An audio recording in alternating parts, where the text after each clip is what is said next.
Oke, terima kasih. Assalamualaikum warahmatullahi wabarakatuh. Waalaikumsalam warahmatullahi wabarakatuh. Dengan saya di channel LR Official. Hari malam ini saya datang bersilaturahmi di sela kesibukan salah satu tokoh inspirasi muda khususnya di Kabupaten Tasikmalaya, Bapak Asep Sofari Al-Ayyubi. Beliau adalah Ketua DPRD Kabupaten. Gimana kabar Pak Ketua? Alhamdulillah baik. Alhamdulillah. Ya. Pak Ketua, Siap. kami ini punya media publish, khususnya inspirasi-inspirasi tokoh-tokoh yang menginspirasi anak-anak muda. Boleh sedikit saya bertanya, Pak Ketua juga memberikan masukan, motivasi, inspirasi untuk khususnya anak-anak muda di Kabupaten Tasikmalaya, Ketua. Karena kalau menurut data demografi, kita akan mendapatkan bonus demografi kalangan milenial sebanyak sekitar kurang lebih 40%. Nah, ini saya mau bertanya nih kepada Pak Ketua DPRD yang hari ini, sebenarnya ini momentum yang sangat bersejarah karena generasi-generasi muda di Kabupaten Tasikmalaya ini era 4.0, 4.0 revolusi industri ini kan berpikirnya itu cara milenial, Pak Ketua. Ya. Nah, ini saya sedikit mau bertanya nih kepada Ketua, bagaimana caranya merangkul, memposisikan, memberikan ruang terhadap generasi muda di Kabupaten Tasikmalaya untuk memajukan Kabupaten Tasikmalaya. Ya, baik. Terima kasih, Dek. Yang pertama, saya menyambut baik dan menyambut positif.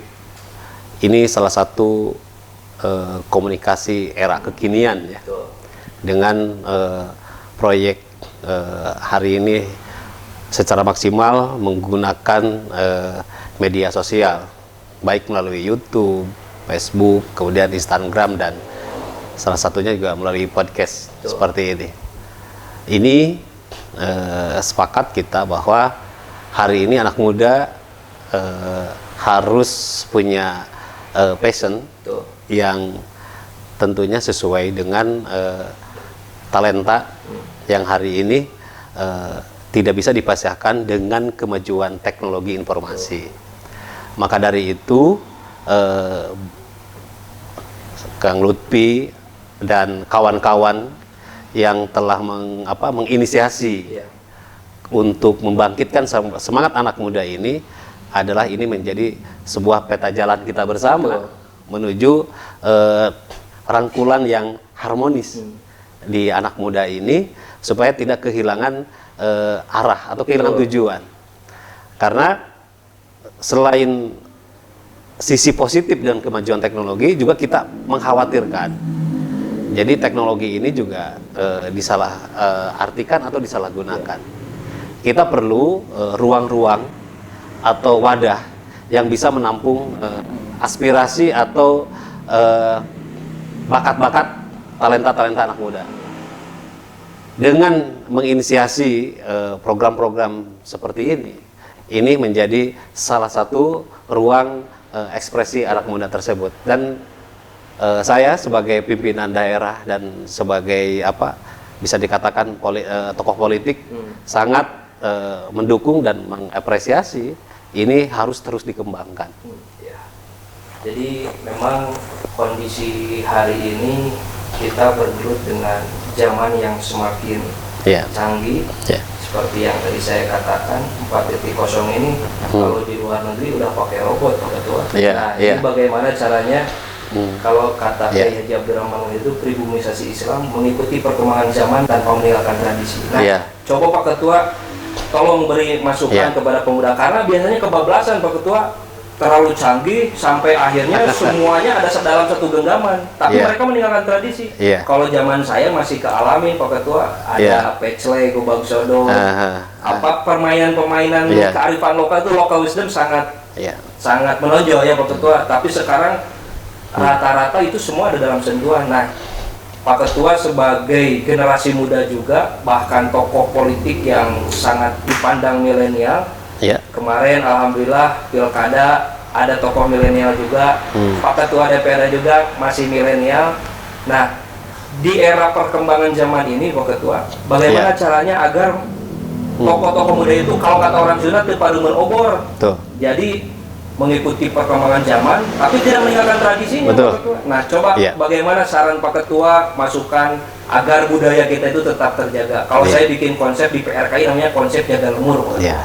Coba masukan dari Pak Ketua, arahannya supaya local wisdom di Kabupaten Tasikmalaya ini terus terjaga dan lestari. Ya, sepakat. Jadi kita tetap mengedepankan jati diri bangsa. Karena dengan itu semua orang akan atau orang luar akan menilai bahwa bangsa Indonesia itu punya karakter dan punya sejarah tersendiri untuk menjadi bangsa yang besar. Maka dari itu tetap kita harus punya komitmen, baik generasi, bisa dikatakan generasi tua, generasi milenial, atau generasi yang akan datang. Dengan kita mengokohkan jati diri bangsa, berarti akar budaya kita yang ada di daerah masing-masing melalui permainan, melalui seni budaya atau adat istiadat, tentunya apalagi Jawa Barat berbicara adat istiadat itu kan sangat Islami juga, tidak bisa dipisahkan antara budaya dan Islam. Pada kenyataannya begitu.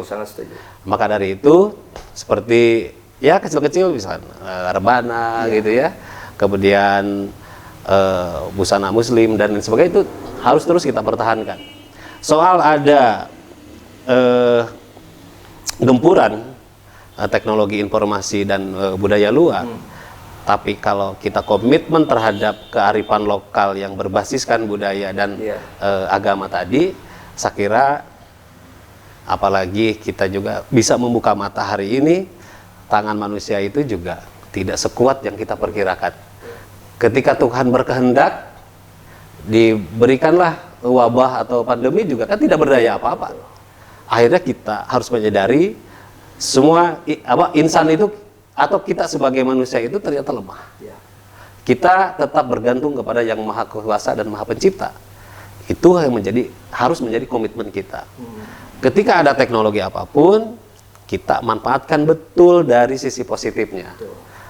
Maka dari itu, karena iman kita sudah kuat, kemudian ada teknologi, sekuat apapun desakan itu, kita tinggal menyesuaikan diri aja. Dan kita emang perlu, karena teknologi informasi juga atau media tidak bisa dipisahkan dengan kemajuan zaman. Gitu ya. Kita harus betul-betul menguasai itu. Jadi kalau dulu bahasanya itu iman dan iptek ya, imtak dan iptek, iman dan takwa dan ilmu pengetahuan dan teknologi, itu harus menyatu dalam jiwa kita, baru ketemu sudah jati diri bangsanya mumpuni. Secara teknologi kita juga bisa menguasai. Luar biasa, berarti kawan-kawan, quote note-nya itu adalah apapun zaman yang kita hadapi, kuncinya adalah iman dan takwa. Betul ya. Dan jati diri bangsa. Jadi ketika kita berbicara local wisdom, kearifan lokal, kita harus menyatukan sinkronisasi antara teknologi, kearifan lokal, jati diri bangsa, dan iman dan takwa. Kita terus berkarya. Kita tidak bisa berhenti karena seperti berlangsungnya kehidupan, seperti berlangsungnya generasi ke generasi. Kita harus melahirkan generasi yang lebih baik tentunya. Dan semua yang ada atau perkembangan zaman hari ini bukan untuk dihindari, tapi untuk dikuasai malah kalau perlu. Para anak muda sudah menunjukkan sudah menunjukkan hari ini dengan kapasitasnya memiliki beberapa yang menguasai startup itu kan usia-usianya itu masih milenial sekali kan itu salah satu berarti anak muda bisa menyesuaikan dengan zaman. Kemudian kepemimpinan juga banyak juga yang sudah menjadi pemimpin nasional yang masih di usia angka 30-40. Jadi tidak harus menunggu tua dulu. Tetapi kita terus mensosialisasikan, bahkan pemerintah juga hari ini, pemerintah daerah, pemerintah pusat harus punya aware terhadap dua sisi, perkembangan sumber daya manusia dan perkembangan ilmu pengetahuan melalui teknologi. Kalau itu nanti ada penggabungan kedua sisi, itu akan menjadi kekuatan besar. Bahkan tadi bonus demografi di 40% itu semua sudah terbekali dengan dua dimensi yang kuat tadi, iman dan takwa, ilmu pengetahuan dan teknologi. Itu yang penting. Ini sangat luar biasa. Jadi kita Kabupaten Tasikmalaya punya tokoh inspiratif, salah satunya Bapak Ketua DPRD. Pak Ketua, siap. Di luar sana itu ada yang banyak nanya sama saya. Pak Ketua DPRD ini apakah cita-citanya memang dari dulu jadi politisi sampai jadi Ketua DPRD? Coba bisa nggak jelaskan? Ini hanya buat inspirasi anak-anak muda. Apalagi kan anak-anak muda ini banyak yang aware ya terhadap politik. Nah, jadi ini supaya, karena menurut perpolitikan Pak Ketua, mereka tiba-tiba kaget ada Ketua DPRD Bapak Asep Sopari Al-Ayyubi. Nah, jadi seperti terbenam, tiba-tiba terbit langsung muncul. Nah, coba Pak Ketua, ini supaya menginspirasi anak-anak muda, bagaimana? Coba bisa diceritakan. Mungkin kalau untuk di luar sana atau informasi tentang pribadi atau personal itu bisa dikatakan ya tiba-tiba. Tapi sebetulnya sih sesuatu itu pasti ada sebuah proses. Pasti ada sebuah proses. Ketika kita jadi mahasiswa, saya dulu di Universitas Siliwangi masuk tahun 95. Ketika melihat kesempatan, dihadapkan kesempatan kita itu minimal menjadi ketua senat mahasiswa fakultas. Kok teman-teman suruh memimpin saja undur-unduran gitu ya? Kita kan belajar ke kampus itu. Ambillah tanggung jawab itu. Karena apa? Di situ kita belajar memimpin dalam skala fakultas, ada tantangan, ada perdebatan, ada diskusi, dan ada solusi kan gitu. Ada kesempatan lagi menjadi senat universitas. Kalau dulu itu gaya presma karena lahir dari tubuh reformasi ya, ingin kembali ke zaman-zaman sebelum zaman-zaman Dewan Mahasiswa, sebelum NKBKK ya. Normalisasi kehidupan kampus itu diterapkan zaman Orde Baru. Karena dulu waktu itu para mahasiswa itu sangat dominan terhadap pemikiran-pemikiran yang progresif di kampus ya. Kira-kira semangatnya begitu. Jadi tahun 98 itu kita rubah jadi dari senat mahasiswa itu menjadi kelembagaan kepresidenan mahasiswa. Dan saya terpilih menjadi presiden mahasiswa pertama di Universitas Siliwangi tahun 99 setelah reformasi. Apa sebetulnya? Modalnya sih semangat saja. Semangat bahwa kita ingin mencoba. Mencoba, dan setelah itu juga punya komitmen bahwa kita punya integritas, punya kemauan untuk mengajak teman-teman bahwa kalau kita tidak dibiasakan untuk membangun leadership dari kecil, kemudian membiasakan kritis, saya pikir apa yang menjadi kita peroleh hari ini itu kalau tidak diproses dan begitu juga di sini kita tidak bisa berkarya juga atau tidak bisa berdedikasi juga, tidak bisa kepemimpinan itu menjadi hambar karena tidak ada sejarah yang panjang. Kemudian di ekstra kampus juga saya aktif. Setelah selesai di Presma, aktif di Himpunan Mahasiswa Islam. Saya menjadi ketua umum cabang HMI Tasikmalaya tahun 99 sampai 2000, dilanjut 2021, dan setelah itu kalau di organisasi sih hampir mirip sama aja, ekstra dan intra kampus itu sama saja. Yang penting kita ada kemauan untuk memimpin dan masuk pada dunia profesional. Dunia profesional itu pasti ada persaingan juga dengan teman-teman kerja. Ada perencanaan yang lebih matang karena lebih real. Karena ketika kita gagal di perencanaan akan berisiko terhadap tumbuh kembangnya perusahaan. Iya. Tuh. Makanya semua yang menjadi kita dasar dari belajar di kampus, baik akademik atau aktivis, kita terapkan di dunia profesional. Lagi-lagi kita tertantang untuk membuktikan bahwa ketika di dunia profesional ya berbeda lah sebetulnya. Ya, tetapi konteks dalam pelaksanaan bagaimana kita secara jernih melihat satu persoalan untuk mencari solusinya itu sebetulnya sama saja.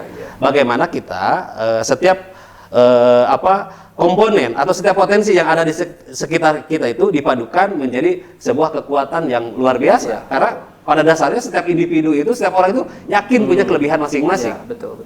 Yakin punya talenta atau punya bakat masing-masing untuk dipersatukan dalam satu manajerial. Akhirnya kita melahirkan satu yang fenomenal waktu itu. Jadi saya bekerja di perusahaan angkutan yang tidak pernah ada angkutan bisa dari sebuah mall besar gitu kan berangkatnya. Waktu itu Bandung Supermall ke Bandara Soekarno-Hatta. Dan dalam waktu 2 tahun kita bisa BEP dengan investasi 40 miliar. Kan itu luar biasa. Buat saya juga kebanggaan dan akhirnya juga saya dalam hati, oh berarti saya bisa. Iya. Nah, ketika kita masuk ke dunia politik, sebelumnya tinggal meneruskan langkah-langkah sebelumnya. Ya. Hanya emang bukan idealnya ya, kebiasaan di politik itu kan perkenalan dulu nih di masyarakat, organisasi masyarakat di lembur ramurnya di Tasik teh gitu kan. Jadi ketua apa dulu atau jadi punya yayasan dulu kira-kira begitu. Betul. Tapi kalau buat saya proses di mana aja. Yang penting kita punya tanggung jawab dan dimanapun kita melakukan hal yang terbaik. Alhamdulillah hari ini meskipun saya tidak punya cita-cita jadi ketua DPRD sebetulnya, tetapi untuk menjadi anggota juga alhamdulillah. Tetapi karena kita secara individu, secara personal kita sudah siap untuk memimpin ketika ditugaskan sama DPP sama Pak Prabowo untuk jadi ketua DPRD, ya kita tinggal melaksanakan melaksanakan saja apa yang kita pengalaman panjang itu dulu diterapkan di dunia politik. Dan kalau sudah duduk di sini, tentunya kita berlanjut ya. Berlanjutnya kemana ya nanti rahasia. Kita kupas nanti. Itu kupas lanjutnya.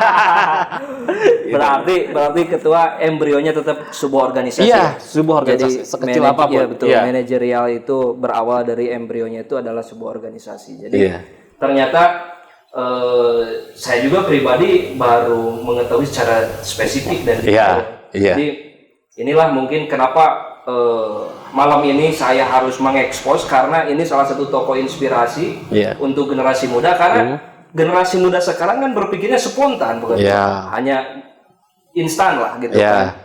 Satu hari pengen jadi seperti itu. Dia tidak tahu proses seperti apa gitu kan, seperti tadi yang Pak Ketua ceritakan. Nah, mungkin ini salah satu hal yang positif. Barusan Pak Ketua sampaikan bahwa proses sampai bisa seperti ini, titik seperti ini tuh adalah dengan proses jangka panjang, Pak Ketua. Dan mungkin itu proses kan ada suka duka mungkin ya Pak Ketua. Tidak semuanya suka gitu kan. Cuma kan kalau saya ceritakan dengan dukanya panjang juga. Tapi betul, dalam kehidupan itu kita tidak selamanya ada pada fase, ada posisi yang selalu suka, gembira, tidak. Ada juga hal-hal yang saya merasakan betul juga, kita juga ada di titik terendah juga. Iya, betul. Cuma udahlah, yang merasakan kan kita, tidak perlu ada di explore gitu ya. Betul. Tetapi ini sebagai bahan motivasi aja bahwa kita harus bersabar terhadap proses. Iya, betul. Kemudian juga kuat dalam perencanaan dan punya presisi dalam mengambil keputusan. Itu saja. Jadi untuk menghindari keputusan itu, untuk menghindari kegagalan-kegagalan dan itu tidak boleh terjadi. Kegagalan itu sebetulnya hanya faktor alam saja. Tapi kalau kegagalan itu sudah ada perencanaan dari sisi manusia, ya sudah itu gagal gitu kan. Tidak ada toleransi di situ. Kira-kira begitu. Ya. Jadi memang kalau saya simpulkan ketika kita jatuh, ya kita harus bangun lagi Pak Ketua mungkin kan. Betul. Jadi entry point-nya mungkin kita tidak boleh putus asa. Betul. Kita punya target, kita punya tujuan. Saya ingat waktu saya mau mewakili Indonesia ke Cina, teman saya itu nanya ke saya, kalau di bahasa Indonesia kan gini, Kang Lutfi, saya mau tanya, di Indonesia kerja dari jam berapa sampai jam berapa? Saya spontan jawab, itu orang Korea Jepang. Waktu saya di Beijing di Cina. Saya jawab Pak Ketua, kalau rata-rata di Indonesia dari jam 7 sampai jam 4-an lah. Dia tanya tapi dia jawab sendiri. Oh berarti saya harus dari jam 6 sampai jam 5. Dia selisihkan 1 jam dan diberikan 1 jam. Nah itu mungkin disiplinnya itu seperti itu. Betul. Seperti tadi Pak Ketua katakan, prosesnya itu kan tidak semudah membalikan telapak tangan. Prosesnya ada suka dukanya. Meskipun dukanya kalau diceritakan mungkin sama panjang, tidak ujuk-ujuk seperti ini Pak Ketua ya. Mungkin. Nah, jadi ini generasi muda ini bisa disimak. Jadi Pak Ketua ini tidak dalam proses yang mulus. Tidak ada proses seperti ini. Ketika jatuh bangun lagi, jatuh bangun lagi. Kalau misalkan kita bermimpi, jangan sampai mimpi itu tarik lagi selimut, harusnya bangun mimpi lalu kejar. Jadi gini, saya bicara sedikit lah, karena kita juga bukan berangkat dari orang berada ya, bisa kuliah itu. Jadi bagaimana mengkombinasikan kebutuhan kuliah, kebutuhan pribadi sama menjadi aktivis itu suatu seni yang membuat kita betul-betul mandiri di situ. Terus juga kita juga bukan seorang yang Superman bisa segala. Betul. Ya, tapi dari segala kelemahan itu yang disebut dukanya, karena sebetulnya kita itu lahir dalam serba keterbatasan, gitu kan? Serba keterbatasan. Mungkin dari sisi ekonomi, dari sisi kedaerahan juga. Ketika 98 juga yang muncul kan tokoh nasional juga. Jadi kita tidak perlu minder, karena pada prinsipnya sih kita di mana juga sama saja ya. Gitu. Bagaimana kita mengelola diri kita aja menjadi sesuatu karena bisa belajar dari lingkungan yang ada. Betul. Nah, jadi yang disebut suka duka itu salah satunya juga itu juga, karena tidak bisa berpikir jadi ketua senat itu kan harus orang pinter gitu kan, atau ketua jadi presiden mahasiswa itu harus dekat dengan siapa, atau harus punya modal nih buat organisasi berjalan. Enggak juga gitu ya, malah kita ke kampus jalan kaki gitu ya. Betul. Dari anak kos biasa gitu lah, jalan kaki gitu ya. Padahal teman-teman di sekitar kita juga udah ada yang bawa kendaraan, ada mobil, ada motor segala macam. Saya kira juga itu sesuatu yang bagaimana kita menjalani juga dengan posisi itu juga bersyukur. Toh kita bisa dipercaya sama teman-teman. Betul. Apalagi di dunia kerja, gitu kan. Itulah contohnya ya. Terus di dalam politik pro kontranya apa saja yang sudah dialami oleh Pak Ketua? Ada yang pro, ada yang kontra. Ya, kalau saya sih, yang saya rasakan mungkin ada semacam kekagetan semua aja. Jadi jangankan orang lain, juga saya pribadi aja kaget. Gitu aja lah.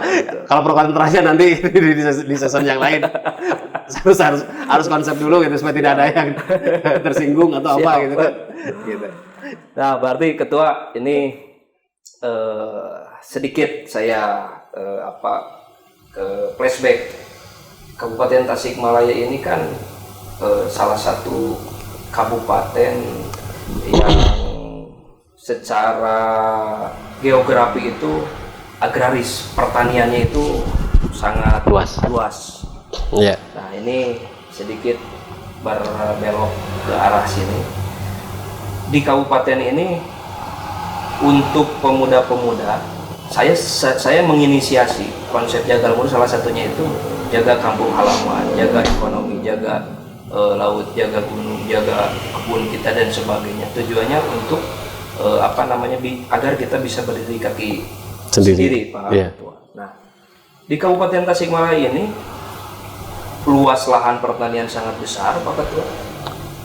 Tetapi yang saya lihat generasi muda ini apatis terhadap masalah pertanian ini. Padahal menurut hasil penelitian yang tidak terbantahkan, yang tidak terganggu komoditas itu adalah pertanian dan peternakan di COVID-19 ini. Nah, Pak Ketua sebagai pimpinan daerah, sebagai pimpinan DPRD, apa yang harus Pak Ketua berikan atau memberikan motivasi kepada anak-anak muda nih, khususnya di sektor-sektor pertanian ini? Oke. Betul. Potensi pertanian kita sangat luar biasa. Karena ditopang oleh sumber daya alam. Sumber daya alam itu dengan tanah kebanyakan subur. Kemudian juga musim kita sangat mendukung ya.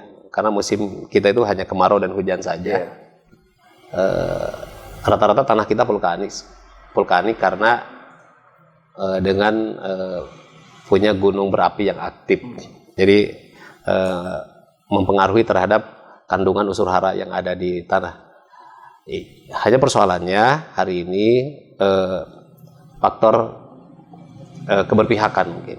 Keberpihakan kita belum sepenuhnya dan harus jujur bahwa sektor pertanian belum menjadi primadona. Akhirnya juga terjadilah kaum urban untuk mencari pekerjaan ke kota-kota di pabrik-pabrik dan sebagainya. Maka dari itu saya mendorong untuk satu menjadi Tasikmalaya itu mengusung kemandirian atau ketahanan pangan. Itu yang langkahnya dari mana? Kita memperbesar di anggaran itu di bidang tanaman pangan sama peternakan. Terbukti tahun ini aja untuk di peternakan itu sampai sekitar 10 M ke atas lah. Pengadaan di 2021 itu. Luar biasa ya. Ya kalau lapar-lapar kan hari boga doma mah puncita gitu. Jangan dulu lah, nanti beranak dulu. Bagusan itu anaknya diserahin ke kelompok yang lain kan gitu. Kan kalau kelaparan judulnya. Kalau kelaparan dipencit berarti eta mah ya harus ini lagi gitu kan, harus dievaluasi gitu kan. Nah, bagaimana merangsang anak muda gitu ya? Ya keberpihakan tadi. Saya juga insya Allah punya program dan ini juga kerjasama dengan beberapa dinas. Ada kerjasama juga dengan PRKI nanti ya. Siap. Setiap desa kita gali potensinya dengan melibatkan anak muda. Kita nanti dalam kalau bisa dalam data satu data ya, gitu kan, database. Potensi desa ini apa? Apa kelemahannya, apa kelebihannya, potensi ekonominya apa, potensi budayanya apa, seninya apa, gitu ya. Nanti yang dilibatkan siapa? Itu perbesar aja biar di situ supaya nyambung. Ketika dia mau memberikan data, mau berbicara di publik, kita bantu di di broadcast ya daerah tersebut dengan tokoh-tokohnya. Nanti kita kan jadi paham, jadi aware. Oh, yang dibutuhkan dari desa ini itu ini. Kalau persoalan itu sudah ada dan kita punya datanya, saya kira dengan kebijakan politik kita bisa mensupport untuk pembiayaan itu yang nanti setelah kita potensinya ada, apa yang akan menjadi skala prioritas dalam implementasinya. Betul. Itu yang harus dilakukan. Toh tidak bukan pertanian saja, akhirnya kan bisa pariwisatanya, gitu kan, bisa ekonomi kreatifnya. Tetapi oke, sepakat kita memanfaatkan dulu lahan-lahan yang subur tadi di bidang pertanian. Betul. Nah, ini sangat luar biasa. Jadi memang yang disampaikan oleh Pak Ketua DPRD ini salah satu konsep jaga lembur yang, jadi sedikit cerita Pak Ketua, saya 2018 ini bikin tesis, kebetulan case study-nya itu di pesisir Cikalong, di Pelabuhan Nusamano. Kebetulan saya juga ada instruksi dari Universitas Gadjah Mada untuk meneliti potensi-potensi alam, potensi-potensi sumber daya alam, sumber daya manusia yang ada di wilayah pesisir selatan, Tasik Selatan di Cikalong.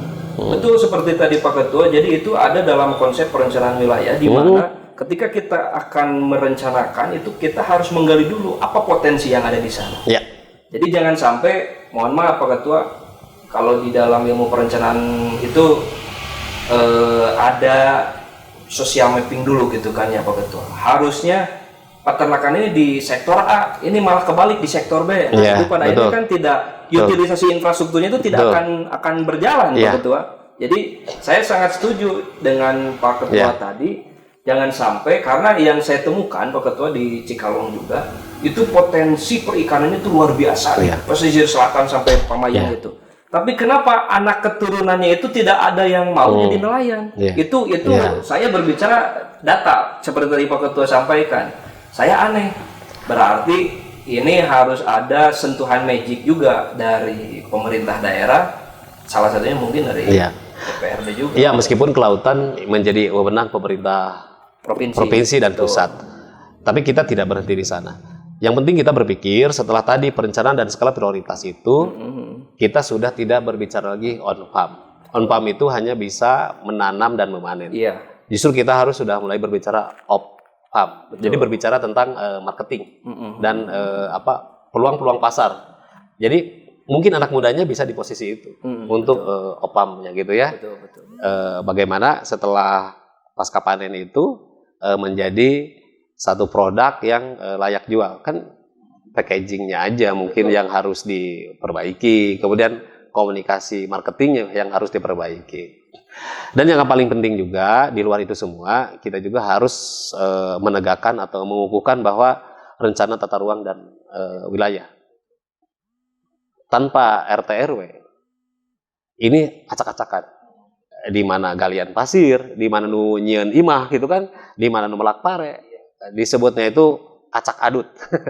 Padahal dalam sebuah tata kelola negara pemetaan itu jauh lebih penting karena nanti juga akan melindungi hal-hal yang bersifat mendasar, sumber daya air kan gitu ya.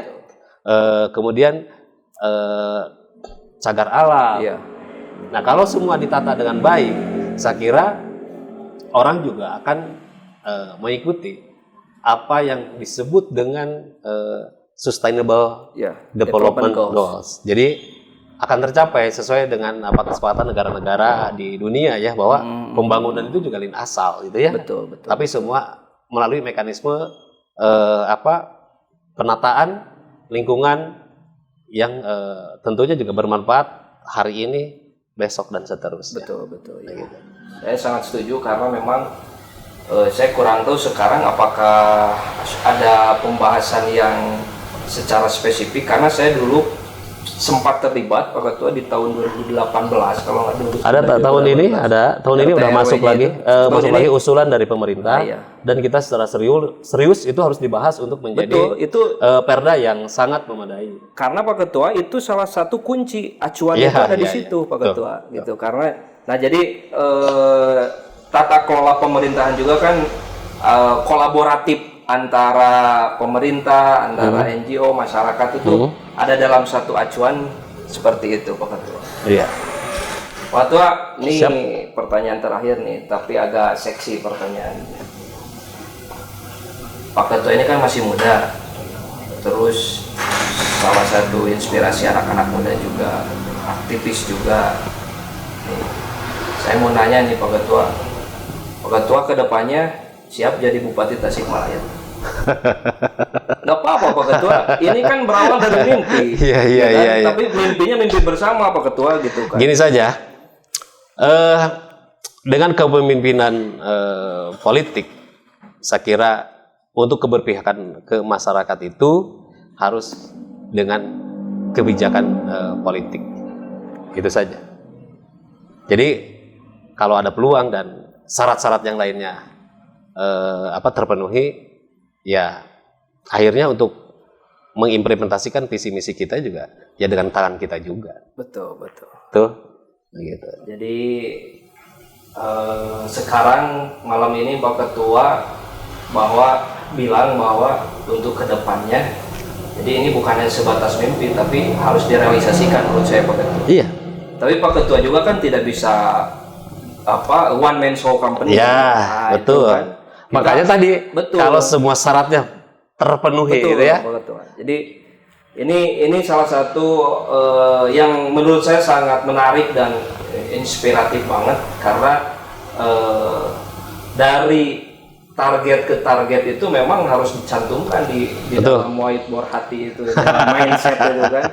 Tahun ini harus ini, ya itu menjadi salah satu barometer. Semoga Pak Ketua ini bukan hanya berakhir sebagai Ketua DPRD, tapi ada harapan yang lebih besar, khususnya untuk generasi muda. Apalagi Pak Ketua orangnya egaliter, mendengar dengan keluhan masyarakat, khususnya generasi muda. Jadi saya cuman hanya nitip itu Pak Ketua, generasi muda di Kabupaten Tasik itu berikan ruang saja.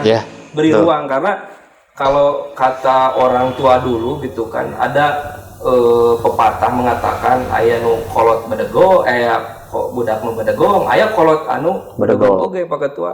Tah, dalam artian falsafah itu si anak ini itu kan sampai bedegong itu apakah ada ruang untuk mengekspresikannya? Nah, ini saya cuman closing statement saya ini, Pak Ketua, tolong generasi muda di Kabupaten Tasikmalaya ini potensialnya sangat luar biasa. Apalagi dipacu dengan modernisasi teknologi seperti tadi Pak Ketua katakan, iman, takwa, ilmu dan teknologi, jati diri bangsa, kearifan lokal, budaya disatukan, dikonsepkan dalam satu konsep, dan mungkin itu bisa menjadi kunci untuk kemajuan daerah. Oke Pak Ketua, hatur nuhun, terima kasih Pak Ketua. Tolong closing statement untuk memberikan motivasi untuk anak-anak muda. Sebuah keberhasilan tidak terlepas dari sebuah proses. Kita nikmati aja proses yang kita dijalani, tetap menjaga integritas dan cita-cita yang akan kita capai. Mari kita raih dengan tekad yang kuat. Terima kasih. Atur nuhun, terima kasih Pak Ketua DPRD. Semoga Pak Ketua DPRD sehat. Amin, amin, amin, amin. Dan menjadi tetap menjadi inspirasi generasi anak muda. Terima kasih.